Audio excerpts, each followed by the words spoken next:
నేను గమనించిన ముఖ్యమైన విషయం ఏంటంటే, మనము డల్గా ఉంటే అదే అలవాటు అయిపోతుంది. అదే హుషారుగా ఉంటే మనసుకి హ్యాపీగా ఉంటుంది. ఏదన్నా చుట్టూ ఉన్న పరిస్థితుల వల్ల కొంచెం డీలా పడ్డాం అనుకోండి, ఇంకా అలాగే ఉంటుంది పరిస్థితి. అలా కాకుండా ఛానల్ మార్చినట్టు కొంచెం సంతోషంగా ఉన్న ప్రదేశంలోకి జరిగి అక్కడికి వెళ్ళి, లేకపోతే మనసును సంతోషంగా ఉంచుకుంటే మనసు అలాగే జాలీగా ఉంటుంది.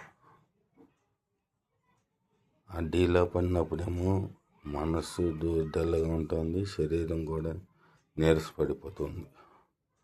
అదే జాలీగా ఉంటే కనుక మనసుకి హ్యాపీగా ఉంటుంది, శరీరం కూడా యాక్టివ్గా ఉంటుంది. మనం అనుకున్న దాన్ని బట్టి అన్నీ జరుగుతాయి. యద్భావం తద్భవతి. మనం అనుకునే దాన్ని బట్టి మన చుట్టూ ఉన్న పరిసరాలు, పరిస్థితులు మనకు కనిపిస్తాయి. చుట్టూ ఉన్నదంతా ఇబ్బందికరంగా ఉందనుకుంటే ఇబ్బందికరంగా ఉంటుంది, అంత హ్యాపీగా ఉందనుకుంటే హ్యాపీగా ఉంటుంది.